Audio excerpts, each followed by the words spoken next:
You're watching Capital City Sunday. Good morning. This week on Capital City Sunday, the GOP-controlled legislature quickly passed legislative maps proposed by Democratic Governor Tony Evers, which greatly reduced Republican majorities. We've gotten to this point, which has been a very long, arduous fight to get to this point. Why Democrats still take issue with the move and are calling for a different process of drawing maps. They did what litigants often do. They decided to make the best deal that they could. And we hear from the president of the conservative law firm that submitted maps to the Supreme Court. His take on Republicans choosing the governor's maps, plus whether his firm plans to file a lawsuit if the governor does sign them. We're going to have one chance to do this, and we need to get it right. And state lawmakers race to pass a bill that would provide much-needed financial resources to the Chippewa Valley, where multiple health facilities are set to close. Thanks so much for joining us. I'm Sarah Massler-Donar. The legislative maps Governor Tony Evers submitted to the state Supreme Court are now on his desk. The Republican-controlled Senate and Assembly approved the governor's maps Tuesday as is. The governor submitted those maps after the Supreme Court overturned the current legislative maps. Evers previously said he'd sign his maps if there were no changes. Then a spokesperson for the governor said there's been no change in his position after the legislature passed them. Republicans attempted a few weeks ago to change the governor's maps to reduce the number of incumbent pairings, but he vetoed that. Joining me now is Democratic Senator Jeff Smith. Senator, thanks so much for being with us. Well, thanks for letting me be here today. Of course. So let's start with this. This set of maps is proposed by Democratic Governor Tony Evers, but most Democrats in the legislature this past week voted against passage of these maps. Why? The process.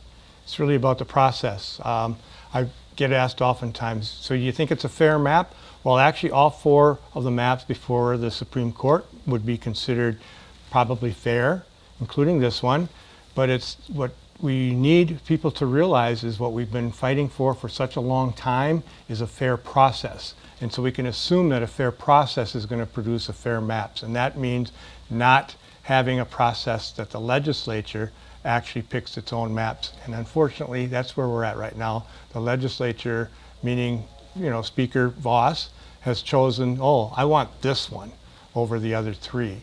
And that's really not the process that we wanted to get to.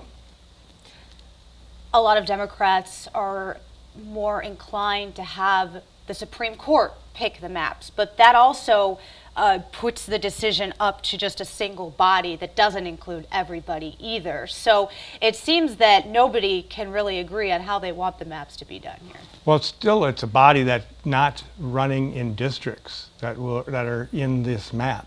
It's really a body that is outside of this electoral side of things, where they are dependent on the district that they run in. They run in the whole state of Wisconsin, as the governor does too. So it's really about legislators who run on those maps, choosing the map of their choice to protect their status.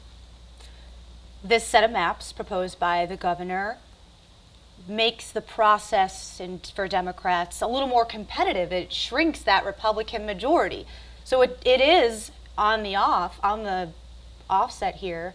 When you look at it, it seems like a positive for Democrats. So can Democrats just work through this to go forward? Oh, we will.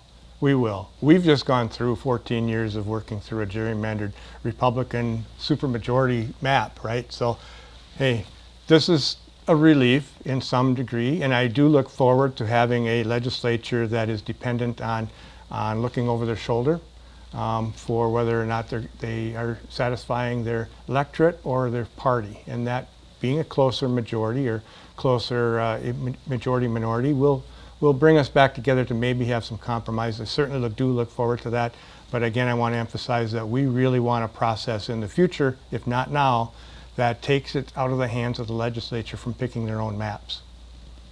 You have criticized the process of this. Should the governor veto the maps?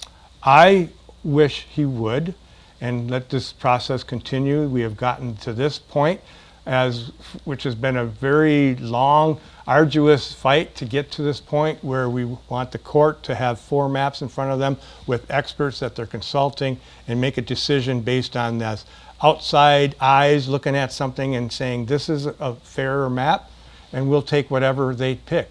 We have four choices instead of bringing it down to the one that Speaker Voss has decided he prefers. The set of maps draws you into the same district as Republican Senator Jesse James. Are you concerned, though, about likely facing another incumbent when you are up for re-election? No, it's democracy. But keeping in mind, if you look at that map, and being that I know my own area so well, and so does Jesse, it's really combining the 2 districts geographically. He's still living in the same place he's lived in for as long as I know him, and I'm living where I lived, and it's kind of a geographically, it's a combination of those 2 districts that around the Chippewa Valley. It becomes a true Chippewa Valley district. And truth is, I represented the Assembly district in the first decade of this century, and Altoona in that area was in my Assembly district. I say welcome back. So it's sort of bringing back those districts together the way it was and was meant to be. Sounds like you'll be up for a challenge then, with both of you competing in a district with voters that are familiar with you. So how do you rise to that challenge when it comes to re-election time? Oh, I rise to any challenge when it comes to election time. People know me, they know Jesse as well, and Jesse and I have actually had a really good relationship in the legislature, and I see it being maybe a really good opportunity for people to see how you really make your decision based on policy, and maybe our qualifications, and it'll be a really good choices they have to make. At this point, how are Democrats preparing for a potentially more challenging election season going forward? What are Democrats going to do to work to close the gap a little bit under new maps? We're going to just remind people that, like I said, Republicans have run this state from the legislature. The majority is an important thing to hold. It's a lot of power. That's why they're trying to hang on to it. And they have had that power for 28 out of the last 30 years in the Assembly, 24 out of those 30 years in the state Senate. And we'll just continue to present ourselves, our ideas and our policies that, we are for the working family. We're for making sure our children have food in their mouths. It's a school lunch program. We're not about to put 14-year-olds to work in bars and factories. And these are the kinds of proposals we're seeing from a very radical Republican Party right now. And so we'll just keep reminding folks who we are. And I'm confident that we're going to win some seats and close that gap. Senator Smith, thank you so much for being with us on the show this morning. I appreciate it. Thank you.